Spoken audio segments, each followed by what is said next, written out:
नमस्कार दोस्तों, आप सभी का मेरे YouTube चैनल हिस्ट्री विराज में स्वागत है। दोस्तों, आज के इस वीडियो में मैं आप लोगों को बीटीसी सेकंड सेमेस्टर मैथ का 2020 का मॉडल पेपर हल करवाऊंगा। देखिए, ये क्वेश्चन सारे के सारे क्वेश्चन पवन सीरीज से लिए गए हैं। इंपॉर्टेंट क्वेश्चन है क्योंकि सारे के सारे क्वेश्चन प्रीवियस ईयर में पूछे हुए क्वेश्चन हैं। तो आप लोग वीडियो को लास्ट तक देखिए और ये वीडियो अच्छा लगे तो वीडियो को लाइक करें और इस चैनल पे नए हैं तो चैनल को सब्सक्राइब करें। तो चलिए यहाँ पर सबसे पहले समझ लेते हैं कि पेपर कितने मार्क का आता है और कितने टाइप के क्वेश्चन पूछे जाते हैं और किस टाइप के क्वेश्चन का कितना मार्क मिलता है। तो यहाँ पर अच्छे से समझ लेते हैं। तो देखिए, सबसे पहले मैं बताना चाहूंगा कि देखिए, जो सबसे पहले 5 क्वेश्चन पूछे जाते हैं वो बहुविकल्पीय होते हैं और प्रत्येक क्वेश्चन जो है एक एक नंबर का होता है।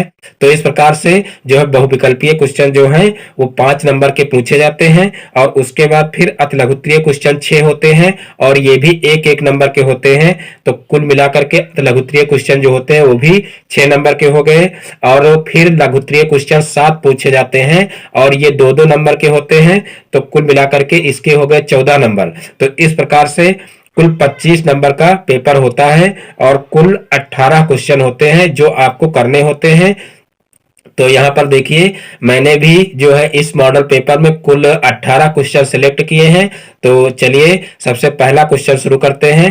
तो यहाँ पर देखिए, सबसे पहला क्वेश्चन बहुविकल्पीय से है, लेकिन यहाँ पर हमने जो है 4 ऑप्शन जो है वो नहीं दिए हैं क्योंकि यहाँ पर सिर्फ हम सही आंसर आप लोगों को लिखाएंगे, लेकिन जो आप लोगों को पेपर मिलेगा उसमें आपको जो है 4 ऑप्शन दिए जाएंगे। उस 4 ऑप्शन में से आपको सही ऑप्शन टिक करना रहेगा। और देखिए, जो ऑब्जेक्टिव वाले क्वेश्चन होते हैं उसमें क्या करते हैं, उसमें जो है क्वेश्चन पहले पूरा उतार लेते हैं और उसके बाद फिर उसका जो सही आंसर होता है उसको लिख लेते हैं। ये काम आप लोगों को विशेष रूप से करना है। और देखिए, मैथ के पेपर में काफी स्टूडेंट को कंफ्यूजन है कि सर हम रफ कार्य कहाँ करेंगे। तो देखिए, रफ कार्य जो कॉपी आपको मिलेगी उसी में आप बाएं पृष्ठ पर रफ कार्य कर सकते हैं। वहां पर ऊपर आप रफ कार्य लिख देना, यानी कि जो बायां पृष्ठ होता है उस पर जहां पर भी आप रफ करना चाहते हैं वहां पर रफ कार्य कर ले और ऊपर जो है रफ कार्य लिख दे।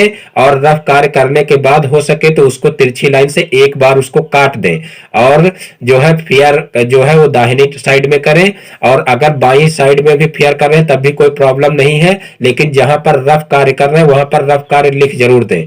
तो इस तरीके से आप लोगों को करना है। और बाकी अगर जो है परीक्षा हाल में भी अगर कोई कंफ्यूजन हो तो वहां पर जो टीचर जो है लगे रहते हैं गाड़ी के लिए, वहां पर उनसे भी आप सलाह ले सकते हैं कि सर रफ कार्य कहां पर करें। बाकी जो है पेपर में रफ कार्य इसी तरीके से किया जाता है कि बाएं पृष्ठ पर जहां पर भी आप रफ करना चाहते हैं वहां रफ कार्य कर लें और ऊपर रफ कार्य लिख दें। फिर देखिए, अब यहाँ पर क्वेश्चन नंबर 1 देखते हैं। तो देखिए, क्वेश्चन नंबर 1 है, सबसे छोटी प्राकृतिक संख्या क्या है। सबसे छोटी प्राकृतिक संख्या क्या है। तो देखिए, सबसे पहले प्राकृतिक संख्या की परिभाषा आपको पता होनी चाहिए क्योंकि कभी कभी प्राकृतिक संख्या की परिभाषा भी पूछ लिया जाता है। तो देखिए, प्राकृतिक संख्या होती है ऐसी संख्याएं जो गिनने में प्रयुक्त होती हैं, प्राकृतिक संख्याएं कहलाती हैं। ऐसी संख्याएं जो गिनने में प्रयुक्त होती हैं प्राकृतिक संख्याएं कहलाती हैं। 1 से लेकर के अनंत तक जितनी भी संख्याएं होती हैं वह सब क्या होती हैं, प्राकृतिक संख्याएं होती हैं। और देखिए, प्राकृतिक संख्याओं को कैपिटल एन से प्रदर्शित करते हैं। तो इस प्रकार से ये हो जाएगी प्राकृतिक संख्याओं की परिभाषा। और देखिए, यहाँ पर कहा गया है कि सबसे छोटी प्राकृतिक संख्या क्या है। तो देखिए, सबसे छोटी प्राकृतिक संख्या क्या हो जाएगी। अभी हम बताए हैं कि प्राकृतिक संख्याएं 1 से लेकर के अनंत तक होती हैं। तो यहाँ पर सबसे छोटी प्राकृतिक संख्या क्या हो जाएगी, 1 हो जाएगी। तो इस प्रकार से 1 ही हमारा आंसर हो जाएगा, यानी कि 4 ऑप्शन में से जहां पर जिस ऑप्शन में 1 लिखा होगा उसको आपको टिक करना है। फिर देखिए, नेक्स्ट क्वेश्चन है, सबसे छोटी पूर्ण संख्या क्या है। सबसे छोटी पूर्ण संख्या क्या है।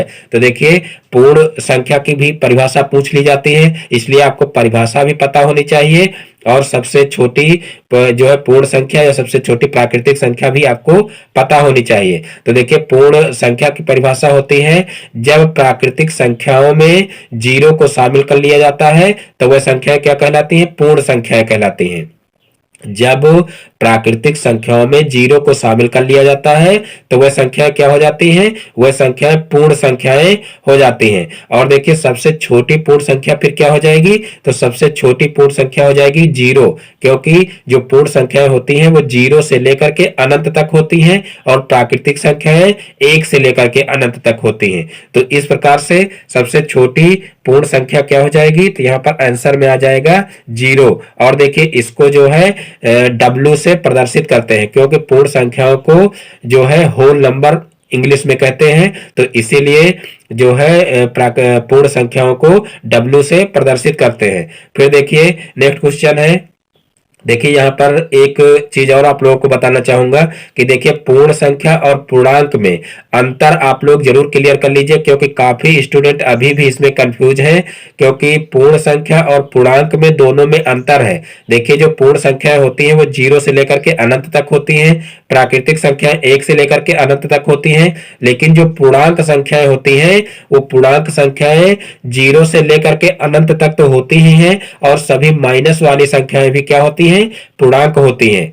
यानी कि हम कुल मिलाकर के पूर्णांक की परिभाषा क्या लिख सकते हैं कि सभी पूर्ण संख्याएं तथा ऋणात्मक संख्याएं पूर्णांक कहलाती हैं। अगर पूर्णांक की परिभाषा लिखने के लिए आए तो हम क्या लिखेंगे? सभी पूर्ण संख्याएं तथा ऋणात्मक संख्याएं पूर्णांक कहलाती हैं। यानी कि सबसे छोटी पूर्णांक संख्या हम ज्ञात नहीं कर सकते हैं, क्योंकि देखिए जब माइनस में भी अनंत तक जो है पूर्णांक संख्याएं होती हैं तो हम सबसे छोटी जो है पूर्णांक संख्या ज्ञात नहीं कर सकते हैं, और सबसे बड़ी भी पूर्णांक संख्या ज्ञात नहीं कर सकते हैं। लेकिन सबसे छोटी प्राकृतिक संख्या एक होती है और सबसे छोटी पूर्ण संख्या जीरो होती है, और सबसे बड़ी प्राकृतिक संख्या और पूर्ण संख्या कोई नहीं होती है। इसको भी हम ज्ञात नहीं कर सकते हैं, क्योंकि सबसे बड़ी में फिर ये अनंत तक संख्या जाती है, इसलिए हम इसको ज्ञात नहीं कर सकते हैं।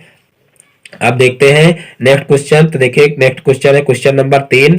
देखिए 5:5 फिर समानुपात x/45 में x का मान होगा। तो देखिए इस क्वेश्चन को कैसे करेंगे? यहाँ पर देखिए समानुपात में संख्याएं हैं, तो यहाँ पर देखिए समानुपात के लिए क्या होता है? तो देखिए समानुपात की कंडीशन होती है कि जो मध्य पद होते हैं, मध्य पदों का जो गुणनफल होता है वो बाह्य पदों के गुणनफल के बराबर होता है। तो वही कंडीशन यहाँ पर हम लगा देंगे। देखिए मध्य पद ये है और बाह्य पद ये है, तो यहाँ पर देखिए 5 इंटू एक्स कर लेंगे, बराबर क्या हो जाएगा? बाह्य पद हो जाएंगे 5 इंटू 45। इस तरीके से इनको जो है लिख लेंगे, क्योंकि ये समानुपात में है। तो समानुपात की कंडीशन क्या होती है? मध्य पदों का गुणनफल बाह्य पदों के गुणनफल के बराबर होता है। तो यहाँ पर देखिए यहाँ पर हो जाएगा 5x बराबर, यहाँ पर देखिए 5 गुणे 45 हो जाएगा, और फिर यहाँ पर x को एक तरफ रखेंगे और इस 5 को भी उधर पक्षांतर कर देंगे। तो यहाँ पर 5 गुणे 45 बटे कितना हो जाएगा? 5 हो जाएगा, क्योंकि यहाँ पर देखिए 5 गुणे में था तो यहाँ पर बटे में हो जाएगा। अब 5 से 5 कैंसिल हो जाएगा, तो x बराबर कितना आ जाएगा? 45 आ जाएगा। यानी कि हमको सिर्फ x की वैल्यू ज्ञात करनी थी, तो x की वैल्यू इस प्रकार से आ जाएगी। अब देखते हैं नेक्स्ट क्वेश्चन। देखिए सारे के सारे क्वेश्चन बहुत ही आसान क्वेश्चन है और इम्पॉर्टेंट भी हैं, तो आप लोग बहुत ही ध्यान से सारे क्वेश्चन आप लोग देखते रहिए। देखिए फिर नेक्स्ट क्वेश्चन है question number 4। 3x² plus 5x minus 2 व्यंजक कैसा समीकरण है? 3x² प्लस 5x माइनस 2 व्यंजक कैसा समीकरण है? तो देखिए कैसा समीकरण है का मतलब समीकरण देखिए रेखीय समीकरण भी होती है, द्विघात समीकरण भी होती है, त्रिघात समीकरण भी होती है। तो इस प्रकार से हमको बताना है कि ये जो व्यंजक दिया हुआ है ये कैसा समीकरण है। तो यहाँ पर देखिए इसका आंसर हो जाएगा देखिए द्विघात समीकरण, क्योंकि देखिए यहाँ पर जो है सबसे बड़ी पावर ली जाती है। तो यहाँ पर सबसे बड़ी पावर क्या है? देखिए स्क्वायर है, यानी कि पावर में 2 है, तो यहाँ पर हम क्या लिख देंगे? द्विघात समीकरण। क्या हो जाएगी? ये द्विघात समीकरण हो जाएगी। उसके बाद फिर देखिए उसके बाद नेक्स्ट क्वेश्चन है क्वेश्चन नंबर 5। समीकरण 2.8 इंटू एक्स बराबर 5। देखिए यहाँ पर 2.8 इंटू एक्स बराबर 5.4 प्लस एक्स का हल है। यानी कि यहाँ पर हमको क्या करना है? एक्स की वैल्यू निकालना है। तो यहाँ पर देखिए सबसे पहले हम इनको जो है नीचे उतार लेंगे, तो यहाँ पर 2.8 x बराबर 5.4 प्लस x हो जाएगा। अब यहाँ पर x वाले पद एक तरफ कर लेंगे, तो यहाँ पर 2.8x माइनस x बराबर 5.4 हो जाएगा। अब यहाँ पर देखिए x कॉमन ले लेंगे, तो यहाँ पर x कॉमन लेंगे तो देखिए क्या आ जाएगा, यहाँ से आ जाएगा 2.8 और यहाँ से जो है माइनस का 1 आ जाएगा, क्योंकि x कॉमन में चला जाएगा, बराबर हो जाएगा 5.4। और फिर यहाँ से देखिए x को इधर रखेंगे और जो है इसको इधर भेज देंगे। तो यहाँ पर देखिए सबसे पहले हम इसको घटा लेंगे, तो यहाँ पर 2.8 में से एक घट जाएगा तो कितना हो जाएगा, तो यहाँ पर 1.8 हो जाएगा। और यहाँ पर x के साथ में वो गुणा करेगा तो इधर जाएगा तो भाग करेगा। एक स्टेप देखिए यहाँ पर कम कर दिए हैं। यहाँ पर सबसे पहले हम क्या करेंगे, 2.8 में से एक घटाएंगे, तो घटाएंगे तो यहाँ पर 1.8 आएगा और 1.8 आएगा तो उसको इधर पक्षांतर करेंगे, तो देखिए x के साथ में वो गुणा करेगा तो इधर जाएगा तो भाग करेगा, तो यहाँ पर 5.4 हो जाएगा और अपान में 1.8 हो जाएगा। अब देखिए यहाँ पर एक एक अंक के बाद दशमलव है, इसलिए ऊपर नीचे दशमलव को कैंसिल किया जा सकता है। तो यहाँ पर x बराबर कितना हो जाएगा, 54/18 हो जाएगा। और 18 से इसको देखिए सरल कर लेंगे तो 18 3 54 होता है। तो यहाँ पर देखिए x बराबर कितना आ जाएगा, तो x बराबर यहाँ से देखिए 3 आ जाएगा। और यही हमारा क्या हो जाएगा, आंसर हो जाएगा, क्योंकि हमको x की वैल्यू ही ज्ञात करनी थी, क्योंकि समीकरण को हल करना था। तो हल करने का मतलब क्या है, x की वैल्यू हमको ज्ञात करनी है। फिर देखते हैं नेक्स्ट क्वेश्चन। तो देखिए नेक्स्ट क्वेश्चन है, अब देखिए 5 क्वेश्चन जो है बहुविकल्पीय के आते हैं, तो पांचों क्वेश्चन बहुविकल्पीय वाले सॉल्व हो चुके हैं। अब यहाँ पर अतिलघुत्तरीय क्वेश्चन शुरू हुए हैं। तो देखिए छठवां क्वेश्चन है अतिलघुत्तरीय का, ये भी 1 नंबर का क्वेश्चन होता है। तो देखिए समीकरण -4x + 3 बराबर -6x - 18 को हल कीजिए। देखिए समीकरण है, इस समीकरण को हल करना है तो सबसे पहले इस समीकरण को उतार लेंगे। 4x + 3 बराबर -6x - 18। अब देखिए क्या करेंगे, x वाले पद एक तरफ कर लेंगे और जो अचर पद है उनको एक तरफ कर लेंगे। तो यहाँ पर देखिए माइनस का 4x है, इसको इधर पक्षांतर करेंगे तो प्लस का 6 है। देखिए माइनस का है तो इधर जाएगा तो प्लस का 6x हो जाएगा। फिर यहाँ पर माइनस का 18 है और यहाँ पर माइनस का 3 है। फिर यहाँ पर देखिए 6x में से 4x घट जाएगा, क्योंकि एक प्लस में एक माइनस में है। तो यहाँ पर देखिए क्या हो जाएगा, 2x हो जाएगा। और यहाँ पर 18 और जो है 3 दोनों माइनस में है, तो माइनस माइनस हमेशा जुड़कर माइनस होते हैं, यानी कि ये संख्याएं जुड़ जाएंगी और चिन्ह माइनस का लगेगा। तो यहाँ पर माइनस का 21 हो जाएगा। और फिर यहाँ पर देखिए x बराबर क्या हो जाएगा, यानी कि इस 2 को भी उधर पक्षांतर कर देंगे तो यहाँ पर माइनस का 21/2 हो जाएगा, क्योंकि यहाँ पर 2 देखिए गुणा कर रहा था तो उधर जाएगा तो भाग करेगा। तो इस प्रकार से x की वैल्यू माइनस का 21/2 हो जाएगी। देखिए इस समय थोड़ा सा तबीयत गड़बड़ है, इसलिए आप लोगों को थोड़ा वॉइस में प्रॉब्लम हो सकता है, लग रही हो, तो इसके लिए मैं क्षमा चाहूँगा। और जो है थोड़ा जुकाम ज़्यादा है तो इसलिए थोड़ा जो है बोलने में प्रॉब्लम होती है। लेकिन आप लोगों के एग्ज़ाम जो है बिल्कुल नज़दीक है, यानी कि आज से समझ लीजिए कि 4 दिन ही बचे हुए हैं। तो इसीलिए जो है मैं कोशिश कर रहा हूँ कि आप लोग जो है अच्छे से तैयारी करके जो है परीक्षा हाल में बैठें, जिससे आप लोग अच्छे नंबर पा सकें। फिर देखिए नेक्स्ट क्वेश्चन है क्वेश्चन नंबर 7। एक आयत की लंबाई 10 सेंटीमीटर तथा चौड़ाई 6 सेंटीमीटर है, आयत का परिमाप ज्ञात कीजिए। तो देखिए बहुत ही आसान क्वेश्चन है। यहाँ पर लंबाई और चौड़ाई आयत की दी हुई है और हमको आयत का परिमाप ज्ञात करना है, यानी कि अगर हमको आयत के परिमाप का फार्मूला पता होगा तो हम बहुत ही आसानी से इसको ज्ञात कर सकते हैं। तो देखिए आयत के परिमाप का फार्मूला क्या होता है उसको लिख लेते हैं। आयत का परिमाप बराबर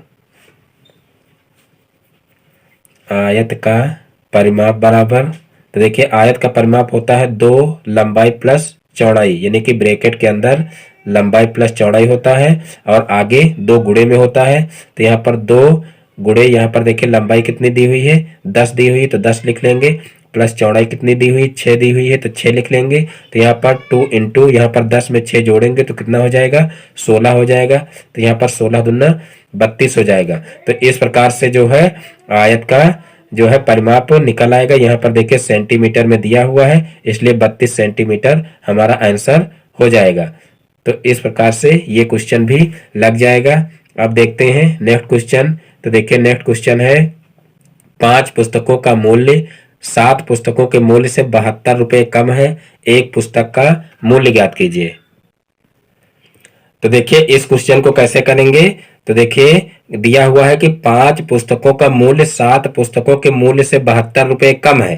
तो यानी कि यहां पर हम सबसे पहले मान लेंगे कि माना 7 पुस्तकों का मूल्य बराबर, माना 7 पुस्तकों का मूल्य बराबर, माना 7 पुस्तकों का मूल्य बराबर x रुपया है। यहाँ पर मान लेंगे कि माना 7 पुस्तकों का मूल्य बराबर x रुपया है, तो 5 पुस्तकों का मूल्य क्या हो जाएगा। तो यहाँ पर लिख लेंगे 5 पुस्तकों का मूल्य बराबर, देखिए 7 पुस्तकों का मूल्य x रुपया माने हैं और यहाँ पर कहा गया है कि 5 पुस्तकों का मूल्य 7 पुस्तकों के मूल्य से 72 रुपये कम है। तो यहाँ पर देखिए 5 पुस्तकों का मूल्य जो होगा वो 7 पुस्तकों के मूल्य से 72 रुपये कम है। तो यहाँ पर x माइनस 72 इसको लिख सकते हैं, यानी कि x माइनस 72 रुपया हो जाएगा 5 पुस्तकों का मूल्य। अब यहाँ पर लिखेंगे देखिए कि 2 पुस्तकों का मूल्य बराबर, क्योंकि यहाँ पर देखिए 7 पुस्तकों का मूल्य दिया हुआ है और 5 पुस्तकों का मूल्य दिया हुआ है। तो अगर हम 7 में से 5 को घटा दें तो कितनी पुस्तकें बचेंगी, 2 पुस्तकें बचेंगी। तो यहाँ पर हम इन दोनों की सहायता से हम 2 पुस्तकों का मूल्य निकाल सकते हैं। तो यहाँ पर लिखेंगे जो है इसलिए 2 पुस्तकों का मूल्य बराबर, 2 पुस्तकों का मूल्य बराबर क्या हो जाएगा। तो यहाँ पर 7 पुस्तकों का मूल्य x दिया हुआ है और 5 पुस्तकों का मूल्य कितना दिया हुआ है, x माइनस 72 दिया हुआ है। तो यहाँ पर इसमें से x में से जो है इसको घटा लेंगे तो माइनस यहाँ पर हो जाएगा x, और देखिए इस माइनस का इसमें गुणा होगा तो माइनस का x हो जाएगा और इसमें गुणा होगा तो प्लस का 72 हो जाएगा। तो यहाँ पर देखिए x से x कैंसिल हो जाएगा तो यहाँ पर 72 आ जाएगा, यानी कि 2 पुस्तकों का मूल्य कितना हो जाएगा, 72 हो जाएगा। अब देखिए हमको निकालना क्या है, एक पुस्तक का मूल्य निकालना है। तो यहाँ पर जब 2 पुस्तकों का मूल्य निकल आया है तो यहाँ पर जो है एक पुस्तक का मूल्य क्या हो जाएगा, क्योंकि 2 पुस्तकों का मूल्य बराबर कितना है, 72 है, इसलिए एक पुस्तक का मूल्य क्या हो जाएगा, एक पुस्तक का मूल्य बराबर।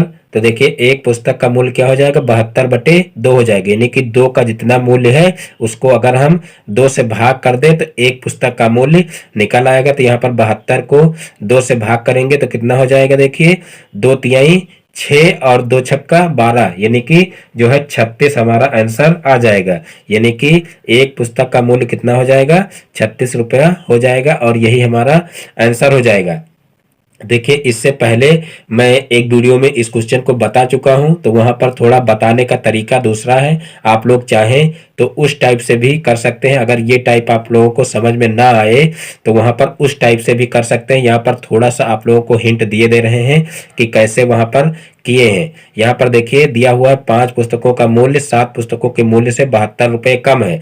तो यहाँ पर हम मान लेंगे कि माना एक पुस्तक का मूल्य बराबर, माना एक पुस्तक का मूल्य बराबर कितना है, मान लेंगे x। तो यहाँ पर देखिए माना एक पुस्तक का मूल्य x है, तो यहाँ पर लिखेंगे प्रश्नानुसार थोड़ा शॉर्टकट में इधर लिख रहे हैं क्योंकि मेन सवाल यही है। इधर आप लोगों को दूसरा टाइप सिर्फ बता रहे हैं। यहाँ पर देखिए माना एक पुस्तक का मूल्य x रुपया जैसे मान सकते हैं। तो यहाँ पर प्रश्नानुसार क्या हो जाएगा, देखिए 5 पुस्तकों का मूल्य क्या हो जाएगा, जब एक पुस्तक का मूल्य x है तो 5 का कितना हो जाएगा, 5x हो जाएगा, और 7 का कितना हो जाएगा, 7x हो जाएगा। फिर यहाँ से देखिए प्रश्न में क्या कहा क्या गया है कि 5 पुस्तकों का मूल्य 7 पुस्तकों के मूल्य से 72 रुपये कम है, यानी कि जो 5 पुस्तकों का मूल्य है वो 72 रुपये कम है। तो यहाँ पर ये ऑलरेडी कम है, तो इसमें हम जो है 72 रुपया जोड़ देंगे। जब इसमें 72 रुपया जोड़ देंगे तभी 7 पुस्तकों के मूल्य के बराबर ये मूल्य हो जाएगा। यानी कि अब इनको जो है हम बराबर में लिख सकते हैं। तो यहाँ पर देखिए ये 5 पुस्तकों का मूल्य था, ये 7 पुस्तकों का मूल्य है।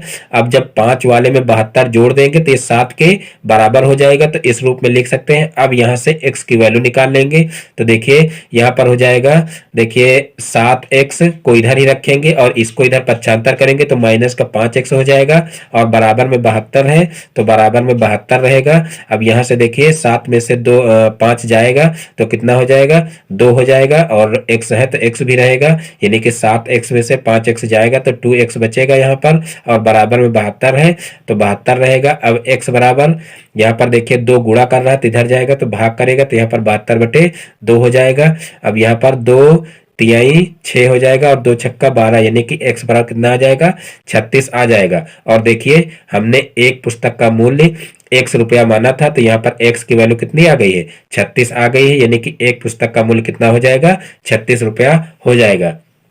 तो इस प्रकार से आप लोगों को जो आसान लगे, यानी कि अगर इस टाइप से आपको आसान लग रहा है तो इस टाइप से लगाइए, और इस टाइप से आसान लग रहा है तो इस टाइप से लगाइए, कोई प्रॉब्लम नहीं है। फिर देखिए नेक्स्ट क्वेश्चन है, तो देखिए नेक्स्ट क्वेश्चन है, एक रेलगाड़ी की चाल x² + 3x + 2 किलोमीटर प्रति घंटा है, तो वह x + 2 घंटे में कितनी दूरी तय करेगी।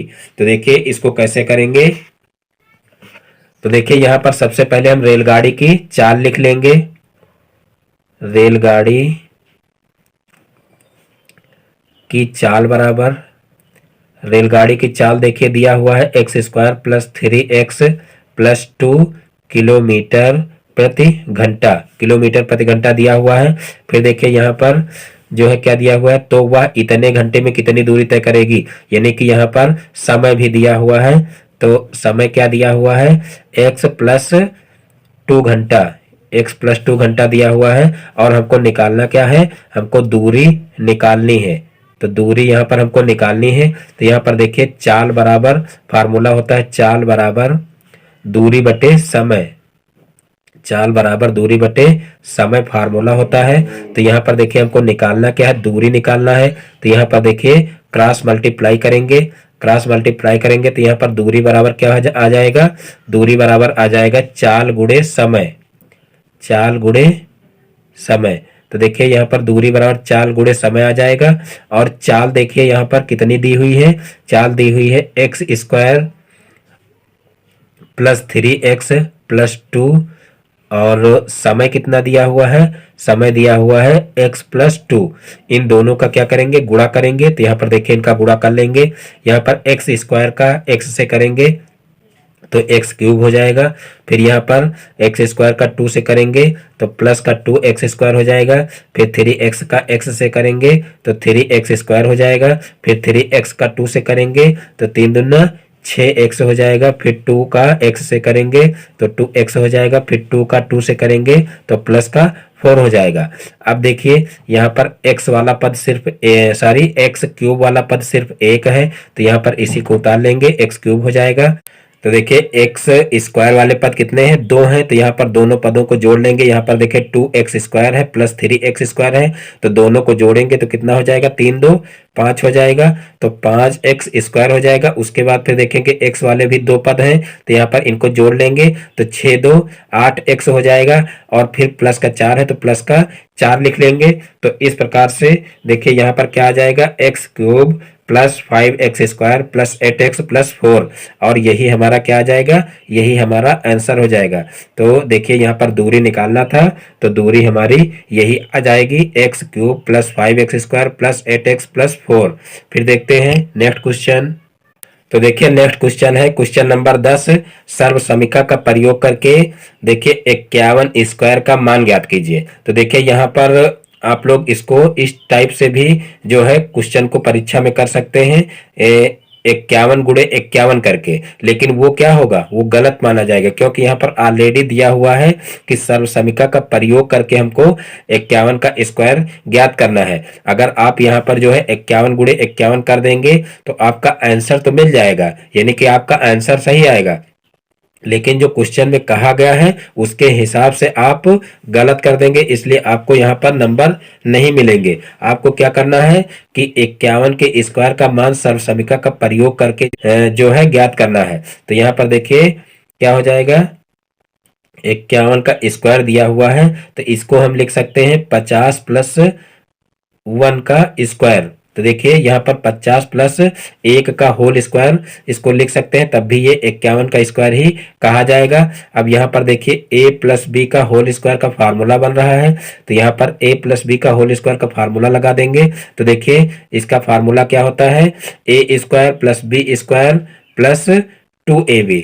तो यही फार्मूला यहाँ पर लगा देंगे। तो देखिए ए स्क्वायर का मतलब क्या हो जाएगा, 50 का स्क्वायर। तो यहाँ पर देखिए 50 का स्क्वायर लिख लेंगे और फिर प्लस बी स्क्वायर का मतलब क्या हो जाएगा, 1 का स्क्वायर और फिर प्लस का 2ab का मतलब 50 और गुणे 1 हो जाएगा। यहाँ पर देखिए आगे 2 हो जाएगा, फिर a का मतलब क्या हो जाएगा 50 और b का मतलब क्या हो जाएगा 1। तो इस प्रकार से यहाँ पर 50 का स्क्वायर कर लेंगे, तो यहाँ पर 50 का स्क्वायर क्या हो जाएगा 25 और फिर देखिए यहाँ पर 2 जीरो हो जाएंगे, क्योंकि यहाँ पर 50 गुणे 50 करेंगे तो 5 5 का गुणा 50 25 हो जाएगा और आगे 2 जीरो लग जाएंगे। फिर 1 का स्क्वायर 1 होगा और प्लस यहाँ पर 50 का गुणा 2 से होगा तो कितना हो जाएगा 100 हो जाएगा, और 1 से गुणा होगा तो कोई भी फर्क नहीं पड़ेगा। तो इस प्रकार से जो है आप क्या करेंगे, इनको जोड़ लेंगे। तो यहाँ पर 2500 है और यहाँ पर 100 और जुड़ जाएगा तो 2600 हो जाएगा, और प्लस का 1 है तो यहाँ पर 2601 हमारा आंसर आ जाएगा। तो इस प्रकार से इस टाइप के क्वेश्चन भी आसानी से कर सकते हैं। फिर देखते हैं नेक्स्ट क्वेश्चन। तो देखिए नेक्स्ट क्वेश्चन है, यदि एक समचतुर्भुज के विकर्ण 26 सेंटीमीटर व 12 सेंटीमीटर है तो समचतुर्भुज का क्षेत्रफल ज्ञात कीजिए। देखिए इस क्वेश्चन को कैसे करेंगे। तो देखिए यहाँ पर डायरेक्ट हम फार्मूला लगा देंगे कि समचतुर्भुज का क्षेत्रफल बराबर, देखिए समचतुर्भुज का क्षेत्रफल ही हमको निकालना है, तो यहाँ पर डायरेक्ट फार्मूला लगाएंगे। तो देखिए डायरेक्ट फार्मूला क्या होता है, समचतुर्भुज का क्षेत्रफल बराबर समचतुर्भुज का क्षेत्रफल बराबर। तो देखिए फार्मूला होता है 1/2 विकर्णों का गुणनफल, 1/2 गुणे विकर्णों का गुणनफल। तो देखिए यहाँ पर जो है विकर्ण कितने दिए हुए हैं, यहाँ पर देखिए विकर्ण 26 व 12 दिए हुए हैं, तो यहाँ पर 26 गुणे 12 कर लेंगे और फिर यहाँ पर देखिए इनको सरल कर लेंगे। तो यहाँ पर देखिए 2 से इसको काटेंगे तो 13 दूना 26 होता है, यहाँ पर 13 आ जाएगा और फिर 13 को जो है 12 से गुणा कर लेंगे तो 12 3 36, 36 का 6 हो जाएगा और फिर 12 एकम 12 और 12 3 15 हो जाएगा, यानी कि यहाँ पर जो है 156 जो है वर्ग सेंटीमीटर आ जाएगा, क्योंकि सेंटीमीटर में दिया हुआ है। तो समचतुर्भुज का क्षेत्रफल क्या आ जाएगा 156 वर्ग सेंटीमीटर, और यही हमारा क्या हो जाएगा आंसर हो जाएगा। तो इस प्रकार से इस टाइप के क्वेश्चन भी आसानी से किए जा सकते हैं। अब देखते हैं नेक्स्ट क्वेश्चन। तो देखिए नेक्स्ट क्वेश्चन है, एक घनाकार लकड़ी के टुकड़े का आयतन 264 घन सेंटीमीटर है। यदि टुकड़ा 8 सेंटीमीटर लंबा 6 सेंटीमीटर चौड़ा तो उसकी ऊंचाई ज्ञात कीजिए। यहाँ पर घनाकार दिया हुआ है, देखिए लंबाई चौड़ाई अलग अलग है, इसलिए घनाकार तो इसको नहीं कहेंगे, इसको कहेंगे घनाभाकार, क्योंकि घन और घनाभ में अंतर होता है। देखिए यहाँ पर ये घन के रूप में होगा। एक टुकड़ा मान लीजिए इस टाइप में कोई टुकड़ा है और उसकी लंबाई चौड़ाई और ऊंचाई जो है सारी लंबाई चौड़ाई दी हुई है और ऊंचाई हमको निकालना है। मान लीजिए ये एक जो है घन है, जो लोग बनाना ना जानते हो घन को तो बनाना सीख लें। मान लीजिए ये क्या है घनाभ है। अगर देखिए लंबाई चौड़ाई और ऊंचाई बराबर हो तो उसको घन बोलेंगे, और लंबाई चौड़ाई अगर अलग अलग है तो हम क्या बोलेंगे उसको घनाभ बोलेंगे। तो मान के चलेंगे कि ये एक घनाभ है और इस टुकड़े की जो लंबाई है वो 8 सेंटीमीटर है, यानी कि जो ये दूरी है ये कितनी है 8 सेंटीमीटर है, और फिर जो है 6 सेंटीमीटर चौड़ा है, और ये जो चौड़ाई है, चौड़ाई ये वाली दूरी, ये चौड़ाई जो है ये कितनी है, चौड़ाई दी हुई है 6 सेंटीमीटर, और हमको ऊंचाई ज्ञात करना है, यानी कि हमको ये दूरी जो ये ऊंचाई है ये हमको निकालना है। तो यहाँ पर हम सीधे से क्या करेंगे, सीधे से घनाभ के आयतन का फार्मूला लगा देंगे। तो देखिए घनाभ का आयतन का फार्मूला क्या होता है, घनाभ का आयतन बराबर, घनाभ का आयतन बराबर, देखिए फार्मूला होता है लंबाई गुणे चौड़ाई गुणे ऊंचाई, ये फार्मूला होता है। तो यहाँ पर देखिए लंबाई कितनी दी हुई है, 8 दी हुई है, तो यहाँ पर 8 लिख लेंगे। चौड़ाई दी हुई है 6, तो यहाँ पर 6 लिख लेंगे। और ऊंचाई नहीं दी हुई, इसको ऐसे ही लिखा रहने देंगे। और साथ में आयतन दिया हुआ है, तो आयतन की जगह पर हम 264 लिख लेंगे। और फिर यहाँ पर ऊंचाई को एक तरफ रखेंगे और इन संख्याओं को दूसरी तरफ पक्षांतर कर लेंगे। तो यहाँ पर 264/8 गुणे 6 हो जाएगा, क्योंकि यहाँ पर गुणे में संख्याएं थी तो इधर जाएंगी तो बटे में हो जाएंगी। तो यहाँ पर 264/8 गुणे 6 हो जाएगा। अब क्या करेंगे, अब इनको सरल कर लेंगे। तो यहाँ पर देखिए सरल करेंगे, यहाँ पर सबसे पहले 8 से इसको काटेंगे तो 8 त्रिक 24 हो जाएगा। और फिर यहाँ पर बचा कितना, 2 बचा, तो 8 त्रिक 24 फिर हो जाएगा, यानी कि ऊपर 33 आ जाएगा। अब इनको 3 से काट लेंगे, तो देखिए 3 दूना 6, और यहाँ पर 3 एकम 3, 3 एकम 3, यानी कि कितना आ जाएगा, 11/2 आ जाएगा यहाँ पर। यानी कि ऊंचाई हमारी कितनी आ जाएगी, 11/2। तो देखिए सेंटीमीटर में दिया हुआ है, तो चाहे तो हम यहाँ पर 11/2 सेंटीमीटर भी उत्तर लिख सकते हैं, और चाहे तो इसको पॉइंट में निकाल लें। तो देखिए 11 का आधा कितना हो जाएगा, 5.5 हो जाएगा। तो यहाँ पर 5.5 सेंटीमीटर जो है लिख देंगे, और यही हमारा क्या हो जाएगा, आंसर हो जाएगा। यानी कि आप अगर पॉइंट के रूप में लिखेंगे तो ज़्यादा अच्छा होगा। यहाँ पर इसको थोड़ा सा भाग करके हल कर लेंगे, तो यहाँ पर 5.5 सेंटीमीटर हमारा आंसर आ जाएगा। अब देखते हैं नेक्स्ट क्वेश्चन। तो देखिए नेक्स्ट क्वेश्चन है क्वेश्चन नंबर 13, 156, 221, 364 का महत्तम समापर्त ज्ञात कीजिए। 156, 221, 364 का महत्तम समापर्त ज्ञात कीजिए। तो देखिए इसको हम आप लोगों को भाग विधि से बताते हैं कि कैसे हम इनका मासा ज्ञात करेंगे। और आप चाहें तो इसको गुणनखंड विधि से भी ज्ञात कर सकते हैं, और चाहें तो भाग विधि से ज्ञात कर सकते हैं। दोनों का आंसर एक ही आएगा। देखिए यहाँ पर मैं आप लोगों को क्लियर करना चाहूंगा कि देखिए भाग विधि से और गुणनखंड विधि से कभी भी मासा और लासा अलग नहीं आता है, दोनों का आंसर एक ही आएगा, चाहे आप भाग विधि से करें और चाहे गुणनखंड विधि से करें। अगर आपका आंसर अलग अलग आ रहा तो निश्चित रूप से आप कहीं पर क्वेश्चन गलत कर रहे हैं। दोनों का आंसर हमेशा एक ही आता है, चाहे आप गुणनखंड विधि से करें और चाहे भाग विधि से करें। तो यहाँ पर देखिए 3 संख्याएं दी हुई हैं, इनका मासा हमको ज्ञात करना है, तो हम यहाँ पर भाग विधि से आप लोगों को बता रहे हैं। तो यहाँ पर देखिए सबसे छोटी संख्या क्या है, 156 है। तो 156 से जो उससे बड़ी संख्या है उसको भाग करना शुरू करेंगे। तो यहाँ पर 156 से 221 को सबसे पहले भाग देंगे। तो यहाँ पर देखिए कितनी बार जाएगा, तो यहाँ पर देखिए सिर्फ ये एक बार जाएगा, तो यहाँ पर एक बार ले जाएंगे। 156 एकम 156 हो जाएगा। अब यहाँ पर घटाएंगे तो यहाँ पर देखिए 11 हो जाएगा, 11 में से 6 जाएगा तो 5 बचेगा। यहाँ पर बचा 1, तो यहाँ पर हो जाएगा 11, 11 में से 5 जाएगा तो 6 बचेगा। और फिर इस प्रकार से यहाँ पर 65 आ जाएगा। अब जो है 65 से हम क्या करेंगे, फिर जो है 156 को भाग करेंगे। तो यहाँ पर देखिए 156 भागे जो है 65 भागे 156 हो जाएगा। अब यहाँ पर देखिए 65 से इसको भाग करेंगे, तो यहाँ पर देखिए कितनी बार जाएगा, तो ये जाएगा 2 बार। तो यहाँ पर 2 बार ले जाएंगे, तो यहाँ पर देखिए 2 पंचे 10, 10 का 0 हो जाएगा, और 2 छक्का 12, 1 13 हो जाएगी, यानी कि 130 हो जाएगा। अब इसको माइनस करेंगे तो यहाँ पर 6 हो जाएगा, और यहाँ पर देखिए 5 में से 3 जाएगा तो 2 बचेगा, यानी कि यहाँ पर 26 आ जाएगा। अब क्या करेंगे, इस 26 से पुनः जो है 65 को भाग करेंगे, तो देखिए कितना हो जाएगा, यहाँ पर 65 हो जाएगा। और इसको भाग करेंगे तो देखेंगे कितनी बार जाएगा, तो यहाँ पर देखिए 26 दूना 52 होता है, तो यानी कि 2 बार ये चला जाएगा। तो यहाँ पर 26 दूना 52 हो जाएगा। अब 65 में से 52 को घटाएंगे तो कितना बचेगा, यहाँ पर 3 बचेगा, यहाँ पर 1 यानी कि 13 बच जाएगा। अब 13 से फिर 26 को भाग देंगे, तो यहाँ पर 2 बार जाएगा, 13 दूना 26 हो जाएगा। तो इस प्रकार से पूरा पूरा कैंसिल हो जाएगा। अब देखिए यहाँ पर जो है देखा जाए तो 156 और 221 का मासा हमारा आ चुका है कितना, 13। लेकिन अभी 364 का हमको पता नहीं है कि 13 आएगा कि नहीं आएगा।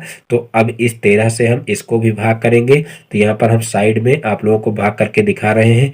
तो यहाँ पर देखिए 13 से भाग करेंगे 364 को। तो सबसे पहले देखिए कितनी बार जाएगा, 13 दूना 26 2 बार जाएगा। तो यहाँ पर कितना आ जाएगा, 10 आ जाएगा। ऊपर से 4 उतारेंगे, फिर देखिए कितनी बार जाएगा, 13 अट्ठे 104 होता है। तो यहाँ पर 8 बार जाएगा। तो इस प्रकार से पूरा पूरा कैंसिल हो जाएगा। यानी कि अब यहाँ पर 156, 221 और 364 सभी का मासा हमारा क्या हो जाएगा, 13 हो जाएगा, क्योंकि 13 से सभी संख्याएं कट रही हैं। तो यहाँ पर नीचे हम मासा बराबर क्या लिखेंगे, मासा बराबर 13, और यही हमारा आंसर हो जाएगा, क्योंकि मासा ही हमको ज्ञात करना था। तो इस प्रकार से ये क्वेश्चन लग जाएगा। अब देखते हैं नेक्स्ट क्वेश्चन। तो देखिए नेक्स्ट क्वेश्चन है सरल कीजिए। तो देखिए यहाँ पर -12 लिखा हुआ छोटे ब्रैकेट में, प्लस फिर छोटे ब्रैकेट में माइनस का 6 है, और फिर भागे 2 है, और फिर माइनस बड़े ब्रैकेट में है जो है, फिर छोटे ब्रैकेट के अंदर -5 है, फिर गुणे यहाँ पर -4 है छोटे ब्रैकेट के अंदर, फिर माइनस मंझला ब्रैकेट 2 माइनस छोटे ब्रैकेट के अंदर 3 -5, और फिर छोटा ब्रैकेट बंद है, और फिर मंझला ब्रैकेट बंद है, और फिर बड़ा ब्रैकेट बंद है। तो देखिए इसको कैसे करेंगे। तो देखिए इसको बॉडमास रूल के हिसाब से करेंगे। और बॉडमास रूल में हम क्या करते हैं कि बॉडमास रूल में सबसे पहले हम छोटे ब्रैकेट को हल करते हैं। तो यहाँ पर हम छोटे ब्रैकेट को हल करते हुए चलेंगे। तो यहाँ पर देखिए सबसे पहले ये छोटा ब्रैकेट हटा देंगे, तो यहाँ पर माइनस का 12 हो जाएगा, और यहाँ पर इसको भी हटा देंगे तो क्या हो जाएगा, माइनस का 6 हो जाएगा। फिर यहाँ पर भागे कितना दिया हुआ है, 2 दिया हुआ है, फिर यहाँ माइनस है, और फिर बड़ा ब्रैकेट है तो बड़ा ब्रैकेट अभी लगा रहने देंगे, और फिर यहाँ पर देखिए माइनस का 5 है तो यहाँ पर माइनस का 5 लिखेंगे, और छोटा ब्रैकेट हटा देंगे। फिर यहाँ पर गुणा है, फिर छोटा ब्रैकेट यहाँ पर हटा देंगे, माइनस का 4 हो जाएगा, फिर माइनस यहाँ पर है, और फिर मंझला ब्रैकेट अभी लगा रहने देंगे, फिर यहाँ पर 2, और फिर माइनस यहाँ पर छोटा ब्रैकेट हटा देंगे। तो 3 में से 5 जाएगा, तो देखिए 3 छोटी संख्या है, तो 5 में से 3 को घटा लेंगे। तो यहाँ पर माइनस का क्या बचेगा, माइनस का 2 बचेगा। यानी कि यहाँ से देखिए 2 आगे लिखा हुआ, फिर बीच में माइनस है तो माइनस लिख लिए। उसके बाद फिर 5 में से 3 जाएगा तो कितना हो जाएगा, माइनस का 2 बचेगा, और ये माइनस जो है इस माइनस की वजह से प्लस का 2 हो जाएगा। तो यहाँ पर प्लस का 2 लिख लेंगे, और फिर मंझला ब्रैकेट लगा लेंगे, और फिर बड़ा ब्रैकेट लगा लेंगे। अब देखिए अगले स्टेप में क्या करेंगे, अगले स्टेप में अब जो है मंझला ब्रैकेट हल करेंगे। तो यहाँ पर देखिए माइनस का 12 हो जाएगा, और माइनस का 6 भागे 2 हो जाएगा, माइनस फिर बड़ा ब्रैकेट लगा रहने देंगे, 5 गुणे माइनस का 4, और फिर माइनस यहाँ पर देखिए 2 में 2 को जोड़ेंगे तो कितना हो जाएगा, 4 हो जाएगा। तो यहाँ पर 4 लिख लेंगे, और फिर मंझला ब्रैकेट हटा देंगे। और फिर यहाँ पर देखिए अब क्या करेंगे, अब ये जो बड़ा ब्रैकेट है इसको हल करेंगे। तो यहाँ पर 12 माइनस 6 भागे 2, अब यहाँ पर देखिए इसको हल करेंगे। तो यहाँ पर देखिए सबसे पहले हम गुणे को हल करेंगे, और उसके बाद फिर माइनस को हल करेंगे। तो यहाँ पर बीच में माइनस है अभी यहाँ, तो माइनस लगा देंगे, और फिर देखिए यहाँ पर 5 और 4 का गुणा कितना हो जाएगा, 5 चौक 20, और माइनस माइनस का गुणा प्लस होता है इसलिए प्लस का 20 हो जाएगा, और फिर माइनस का 4 हो जाएगा। अब यहाँ पर देखिए माइनस का 12 माइनस का 6 भागे 2, और माइनस यहाँ पर देखिए 20 में से 4 माइनस हो जाएगा तो कितना बचेगा, तो यहाँ पर बचेगा 16, और 16 माइनस का हो जाएगा, क्योंकि यहाँ पर देखिए माइनस वाली माइनस यहाँ पर चिन्ह बाहर है ब्रैकेट के, इसलिए इसकी वजह से माइनस का 16 हो जाएगा। अब यहाँ पर देखिए अब क्या करेंगे, अब यहाँ पर सबसे पहले हम भाग को हल करेंगे। तो यहाँ पर माइनस का 12 है, और फिर यहाँ पर 6 को 2 से भाग करेंगे तो 2 तिहाई 6, यानी कि माइनस का 3 बचेगा, फिर माइनस का 16 बचेगा।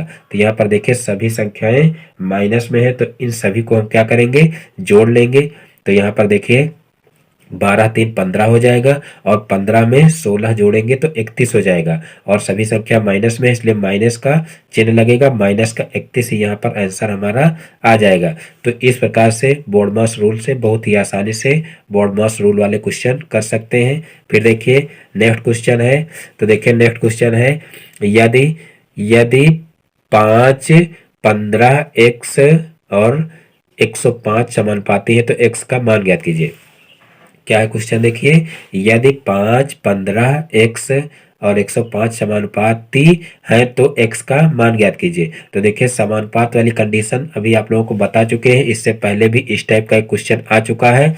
तो देखिए उसमें क्या करते हैं, जो मध्य अनुपात, जो मध्य वाले पद हैं उनका गुणनफल और वाह्य वाले पदों का गुणनफल दोनों बराबर होते हैं। तो यहाँ पर देखिए मध्य वाले पद क्या है, तो यहाँ पर देखिए मध्य वाले पद है 15 और x, इनका गुणा करेंगे, बराबर क्या कर देंगे 5 गुणे 105।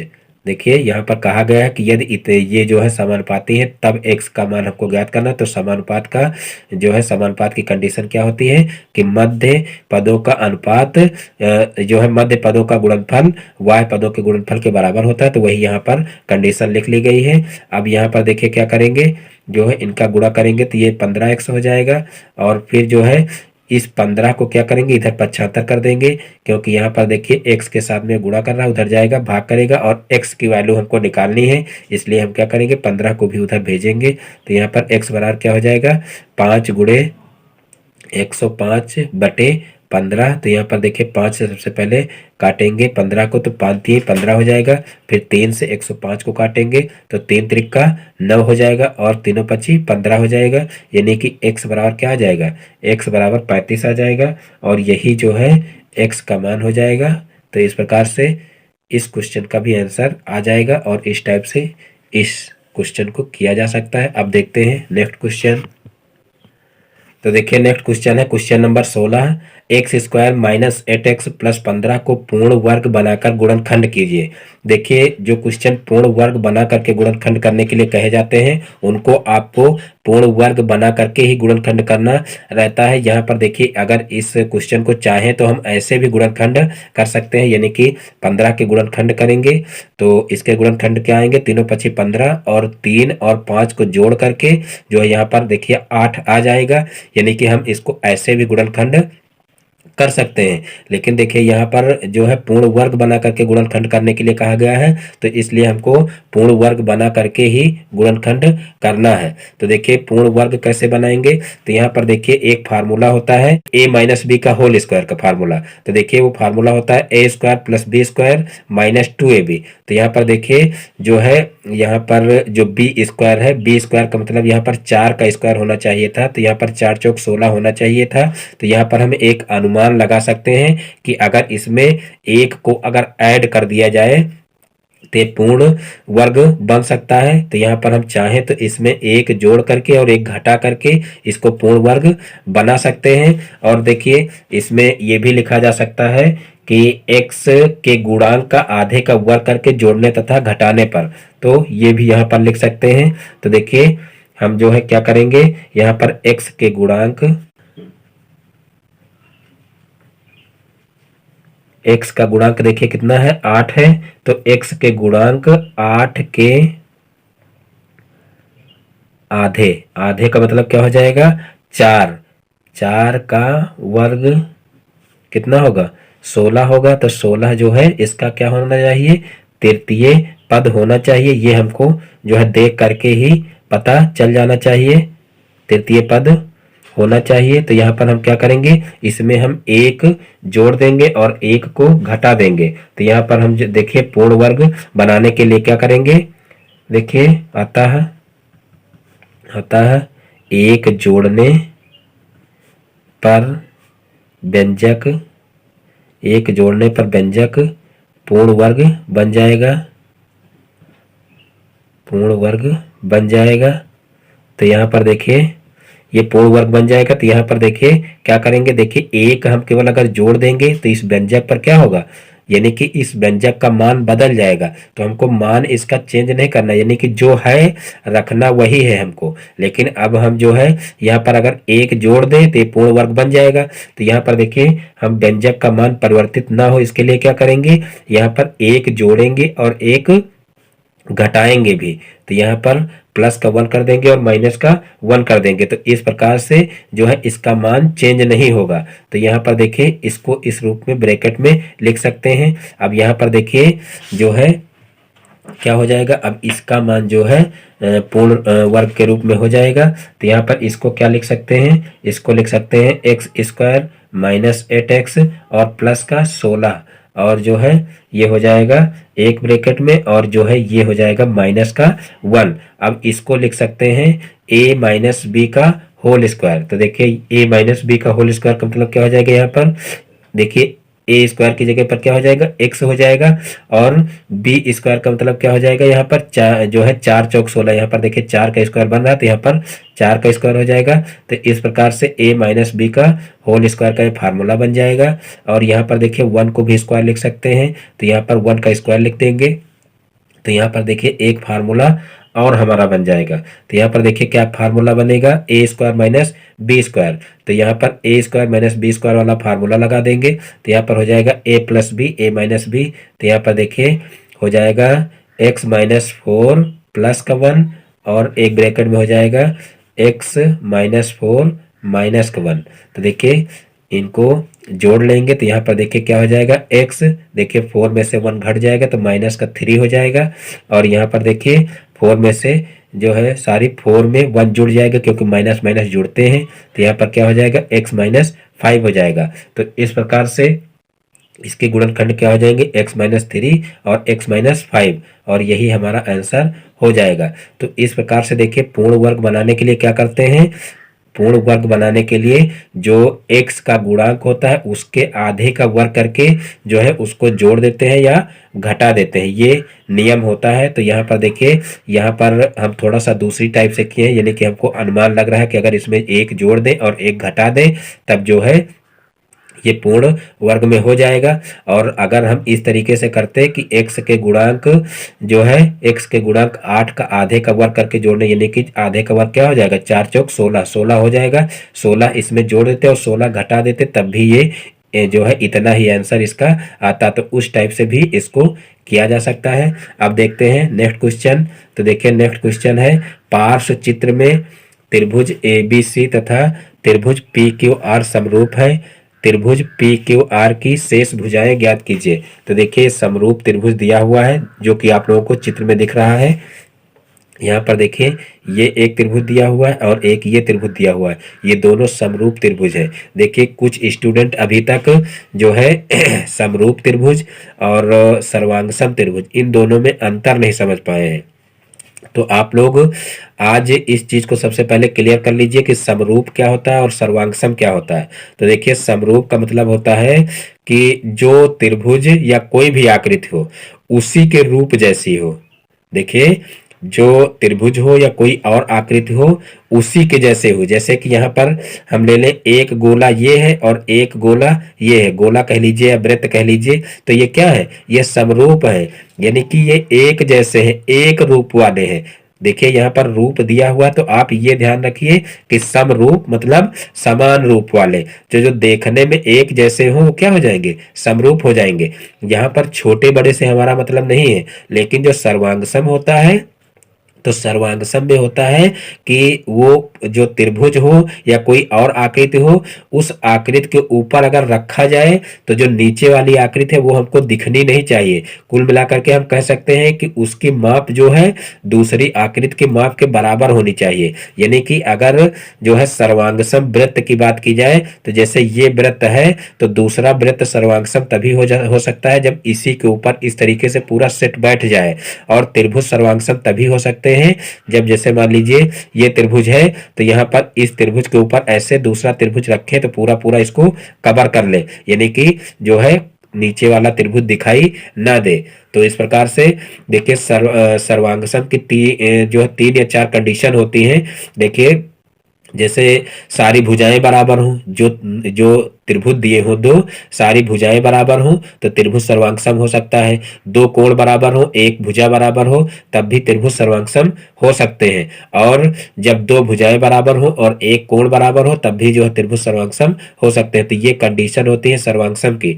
और जो है समरूप होते हैं, तो समरूप की कंडीशन क्या होती है कि जो समरूप त्रिभुज होते हैं उनकी संगत भुजाएं जो है क्या होती हैं, समानुपाती होती है। ये हमको विशेष रूप से ध्यान रखना है। और बाकी जो है वो एक रूप जैसे होने चाहिए, जरूरी नहीं कि वो बराबर के हो। तो यहाँ पर देखिए, यहाँ पर जो ए बी भुजा है, ये ए बी जो है बी सी के अनुपात में होगी। तो यहाँ पर देखिए इस रूप में हम लिख सकते हैं। देखिए कैसे लिखेंगे, देखिए यहाँ पर लिखेंगे ए बी बराबर ए बी बटे, देखिए ए बी बटे लिखेंगे बी सी, क्योंकि ये दोनों भुजाएं दी हुई हैं। तो ए बी बटे बी सी। अब इसके जो है इसके संगत भुजाएं कौन सी हैं दूसरे त्रिभुज में देखेंगे। तो देखिए ए बी बटे बी सी यहाँ पर लिखें, तो देखिए इसके संगत भुजाएं क्या है, पी क्यू, पी क्यू अपान क्यू आर यहाँ पर लिखेंगे, पी क्यू अपान क्यू आर। तो देखिए ये संगत भुजाएं समानुपाती होते हैं, तो इस प्रकार से समानुपात में इनको लिख लेंगे। अब यहाँ पर देखिए हमको ये भुजा पता है, ये भुजा पता है, ये भी भुजा पता है। तो इस प्रकार से ये नहीं पता है तो हम एक भुजा यहाँ से ज्ञात कर सकते हैं। तो देखिए ए बी कितनी दी हुई है, ए बी दी हुई है 2, तो यहाँ पर 2 लिख लेंगे। और जो है बी सी दी हुई है कितनी, 3 दी हुई, तो यहाँ पर 3 लिख लेंगे। और पी क्यू हमारी नहीं दी हुई है तो इसको ऐसे ही लिखा रहने देंगे। और क्यू आर देखिए कितनी दी हुई है, 1.5 दी हुई है, तो 1.5 लिख लेंगे। अब यहाँ पर तिर्यक गुणा कर लेंगे, तिर्यक गुणा करेंगे तो पी क्यू बराबर कितना हो जाएगा, यहाँ पर देखिए 3 पी क्यू हो जाएगा, क्योंकि 3 का इससे गुणा होगा, 3 पी क्यू हो जाएगा। फिर देखिए यहाँ पर 15 का 2 से गुणा करेंगे तो 15 दूना 30 हो जाएगा। और एक अंक के बाद दशमलव है, इसलिए यहाँ पर दशमलव लगा देंगे। और अब यहाँ पर पी क्यू बराबर क्या हो जाएगा, देखिए पी क्यू के साथ में 3 गुणा कर रहा है, उधर जाएगा तो भाग करेगा। यहाँ पर देखिए पॉइंट के बाद 0 है तो इसको हटा देंगे, ऊपर सिर्फ 3 बचेगा और नीचे भी 3 आ जाएगा। तो 3 से 3 कैंसिल हो जाएगा, तो पी क्यू बराबर कितना आ जाएगा, पी क्यू बराबर 1 आ जाएगा। तो इस प्रकार से पी क्यू भुजा हमारी निकल आएगी। अब देखिए हम क्या करेंगे, इसको निकालेंगे। तो इसको निकालने के लिए फिर क्या करेंगे, संगत भुजाओं का अनुपात लेंगे। तो देखिए अब यहाँ पर लेंगे ए सी अपान बी सी, देखिए ए सी अपान बी सी। और फिर इसी तरीके से इसकी भी भुजाएं लेंगे। देखिए ए सी के संगत भुजा क्या है, पी आर है, तो यहाँ पर पी आर लेंगे। और फिर यहाँ पर क्या लेंगे, क्यू आर, तो यहाँ पर देखिए क्यू आर हो जाएगी। अब यहाँ पर इनकी नाप लिख लेंगे। देखिए ए सी कितनी दी हुई है, 2.8 दी हुई है, और बटे बी सी कितनी दी हुई है, 3 दी हुई है। पी आर कितनी दी हुई है, नहीं दी हुई है, इसको हमको निकालना है। फिर यहाँ पर क्यू आर देखिए दी हुई है 1.5, तो यहाँ पर 1.5 हो जाएगा। फिर यहाँ पर जो है तिर्यक गुणा कर लेंगे, तो यहाँ पर हो जाएगा 3 पी आर। फिर यहाँ पर देखिए 15 का 2.8 से गुणा कर लेंगे, तो यहाँ पर क्या हो जाएगा, 2.8 इंटू 1.5। और फिर यहाँ पर देखिए पी आर को एक तरफ रखेंगे और इस 3 को भी उधर जो है भेज देंगे। तो यहाँ पर 2.8 इंटू 1.5 हो जाएगा, और बटे में यहाँ पर 3 आ जाएगा। फिर यहाँ पर 3 से इसको देखिए सरल कर लेंगे, तो यहाँ पर 3 पची 15 होता है, यानी कि 0.5 आ जाएगा। और फिर 0.5 का देखिए 28 से गुणा करेंगे तो 5 बटे 40 होता है, 40 का 0 हो जाएगा। और फिर 5 दूना 10 और 10 4 14 हो जाएगा, तो यहाँ पर 14 लिख लेंगे। और फिर यहाँ पर देखिए एक अंक ये और एक अंक ये, यानी कि 2 अंकों के बाद दशमलव लगा, तो यहाँ पर 2 अंकों के बाद दशमलव लगा देंगे, तो यहाँ पर 1.40 हो जाएगा। तो इस प्रकार से यहाँ पर देखिए 1 सेंटीमीटर हमारा आंसर आ जाएगा, और यहाँ पर देखिए 1.4 सेंटीमीटर हमारा आंसर आ जाएगा। तो इस प्रकार से इस टाइप का क्वेश्चन भी किया जा सकता है। देखिए सर्वांग समता से और समरूपता से दोनों में से एक क्वेश्चन निश्चित रूप से परीक्षा में आता है। तो जो भी क्वेश्चन समरूप त्रिभुज के और या सर्वांगसम त्रिभुज के जो भी क्वेश्चन बताए गए हैं उनको आप लोग जरूर क्लियर कर लीजिएगा, एक क्वेश्चन निश्चित रूप से इसमें से आएगा। अब देखते हैं नेक्स्ट क्वेश्चन। तो देखिए नेक्स्ट क्वेश्चन है क्वेश्चन नंबर 18, टैली चिन्ह लगाकर निम्नांकित संख्याओं की बारंबारता सारणी बनाइए। तो देखिए सांख्यिकी से भी निश्चित रूप से 1-2 क्वेश्चन पूछे जाते हैं। देखिए समांतर माध्य, माध्यिका, बारंबारता, ये सब निकालना पूछा जा सकता है, या टैली चिन्ह खींचना पूछा जा सकता है। तो इसलिए आप लोग जो है सांख्यिकी भी अच्छे से तैयार कर लेना। तो यहाँ पर देखिए क्वेश्चन नंबर 18 में क्या कहा गया है कि टैली चिन्ह लगाकर निम्नांकित संख्याओं की बारंबारता सारणी बनाइए। तो यहाँ पर देखिए अवर्गीकृत आंकड़े दिए हुए हैं, तो सबसे पहले हम इनको क्या करेंगे, सबसे पहले इनको हम आरोही क्रम में लिखेंगे। तो यहाँ पर देखिए लिख लेंगे आंकड़ों को आरोही क्रम में लिखने पर या लिख लीजिए आंकड़ों का आरोही क्रम, आंकड़ों का आरोही क्रम। तो देखिए आरोही क्रम में इनको लिखेंगे। तो देखिए यहाँ पर सबसे छोटी संख्या क्या दी हुई है, 12 दी हुई है। तो यहाँ पर 12 लिख लेंगे। 12 देखिए कितनी बार दिया हुआ है, 2 बार दिया हुआ है, तो यहाँ पर 2 बार 12 को लिख लेंगे। फिर देखिए 13 दिया हुआ है और 13 भी 2 बार दिया हुआ है, तो यहाँ पर 13 को भी 2 बार लिख लेंगे। और फिर देखिए 14 यहाँ पर 1 बार दिया हुआ है, तो 14 को 1 बार लिख लेंगे। और फिर देखिए 15 कितनी बार दिया हुआ है, 1 2 3 4, 15 4 बार दिया हुआ है, तो 15 को 4 बार लिख लेंगे। और उसके बाद फिर देखिए 16 कितनी बार दिया हुआ है, तो यहाँ पर देखिए 16 1 2 और 3, 3 बार 16 दिया हुआ है, तो यहाँ पर 16 को 3 बार लिख लेंगे। और फिर देखिए 16 के आगे फिर संख्याएं नहीं दी हुई हैं। अब यहाँ पर क्या करेंगे, इन्हें संख्याओं को गिन लेंगे। तो यहाँ पर देखिए 1 2 3 4 5 6 7 8 9 10 11 12, 12 संख्याएं दी हुई हैं। यहाँ पर नीचे भी संख्याएं गिन लेंगे कि कहीं भूल से कोई संख्या छूट तो नहीं गई है। तो यहाँ पर देखिए 1 2 3 4 5 6 7 8 9 10 11 12, तो ऊपर भी 12 संख्याएं दी हुई हैं, नीचे भी 12 संख्याएं दी हुई, यानी कि हमने पूरी संख्याएं ऊपर से नीचे लिख दी है। अब यहाँ पर देखिए वर्ग अंतराल में इनको परिवर्तित कर लेंगे। तो यहाँ पर देखिए 12 से 16 तक संख्या दी हुई हैं, यानी कि हम जो है 2 वर्ग अंतरालों में इनको बांट सकते हैं, 5-5 का अंतर लेकर के। देखिए पहले वर्ग अंतराल में जो है 10 से 15 तक कर ले और उसके बाद फिर दूसरे में 15 से 20 तक कर ले। तो यहाँ पर देखिए पहला वर्ग अंतराल लिख लेंगे 10 डैश 15 और दूसरा वर्ग अंतराल लिख लेंगे 15 डैश 20। अब यहाँ पर देखिए इसके अंतर्गत कौन कौन सी संख्या आएंगी वो यहाँ पर लिखेंगे और कितनी बार आएंगी वो भी यहाँ पर लिखते। 12 बारता का मतलब कितनी बार आ रही संख्या, जैसे 12 2 संख्या है तो यहाँ पर 2 बार इसको काउंट करेंगे, 1 बार नहीं काउंट करेंगे। तो यहाँ पर देखिए 10 और 15 के बीच में कितनी संख्या आ रही है, तो देखिए 1 2 3 4 5। तो यहाँ पर देखिए अगर 15 को इसमें शामिल करेंगे तो देखिए यहाँ तक संख्याओं को गिन लेंगे। अगर 15 को अगले स्टेप में शामिल करना चाहते हैं तो हम यहाँ 14 तक लेंगे और 15 को इसमें शामिल करेंगे।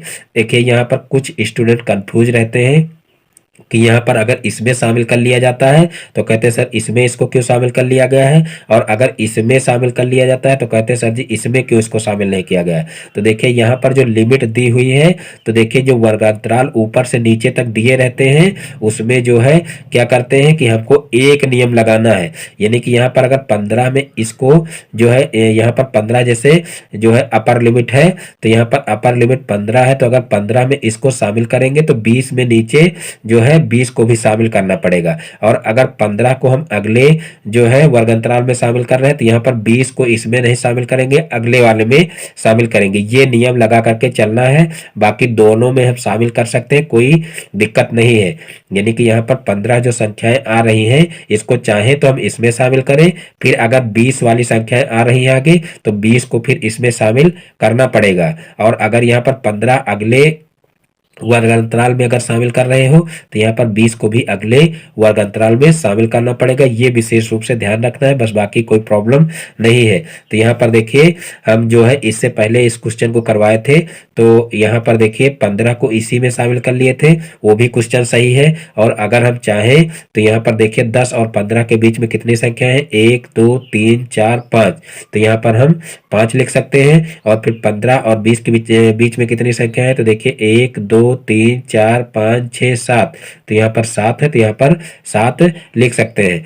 अब देखिए टैली चिन्ह कैसे लगाते हैं, तो यहाँ पर देखिए 5 संख्याओं के लिए टैली चिन्ह इस तरीके से लगाते हैं। देखिए सबसे पहले अगर 1 अंक आ रहा हो, बारंबारता 1 हो, तो इसको ऐसे ही टैली चिन्ह हो जाता है। अगर 2 आ रहा हो तो इस तरीके से 2 खड़ी रेखाएं खींच देते हैं। 3 संख्या बारंबारता हो तो ऐसे 3 खड़ी रेखाएं, 4 हो तो 4 खड़ी रेखाएं, और अगर 5 हो तो एक इस तरीके से पड़ी रेखा खींच देते हैं। तो इस प्रकार से बारंबारता अगर 5 है तो इस प्रकार से जो है खींच देंगे। और उसके बाद फिर देखिए यहाँ पर 7 आ रहा है, तो यहाँ पर देखिए 7 के लिए क्या करेंगे, तो यहाँ पर देखिए जो है 5 जो है पहले 4 खड़ी रेखाएं खींचेंगे, उसके बाद एक संख्या इस तरीके से, यानी कि एक खड़ी रेखा बड़ी रेखा खींच देंगे, तो कुल मिलाकर के यहाँ पर 5 रेखाएं हो जाएंगी। अभी 2 रेखाएं और बाकी हैं, तो यहाँ पर इस तरीके से 2 खड़ी रेखाएं फिर खींच देंगे। यहाँ पर भी अगर 5 पूरा हो जाए, यानी कि 4 यहाँ पर हो जाए, तो 5वीं बड़ी रेखा खींचेंगे। फिर अगर और आगे बढ़ना तो फिर इसी टाइप से करेंगे, यानी कि हमको 5 के लिए कुल मिलाकर के ये करना है कि 4 खड़ी रेखाएं खींचना है और फिर 5वीं रेखा जो खींचना है वो बड़ी रेखा खींचना है। तो इस प्रकार से जो है ये क्वेश्चन आसानी से किए जा सकते हैं। तो इस प्रकार से आज का मॉडल पेपर समाप्त होता है। मैं उम्मीद करता हूँ कि आज के जितने भी क्वेश्चन पढ़ाए गए हैं वो सभी क्वेश्चन आप लोगों को अच्छे से समझ में आ गए होंगे। थोड़ा आवाज़ में प्रॉब्लम भले ही आप लोगों को महसूस हुई हो, लेकिन तबीयत थोड़ा गड़बड़ होने की वजह से थोड़ा प्रॉब्लम थी, लेकिन फिर भी मैंने पूरी कोशिश की है कि आप लोगों को अच्छे से समझ में आ जाए। तो दोस्तों आज की वीडियो को यहीं पर समाप्त करते हैं। दोस्तों यदि हमारा वीडियो पसंद आया तो वीडियो को लाइक करें, और इस चैनल पर नए हैं तो चैनल को सब्सक्राइब करें और बेल आइकन को भी प्रेस कर लें, जिससे हमारे आगे आने वाले वीडियो का नोटिफिकेशन आपके मोबाइल पर सबसे पहले पहुंचे। फिर मिलते हैं अपने नेक्स्ट वीडियो में एक नए टॉपिक के साथ में। तब तक के लिए जय हिंद, वंदे मातरम।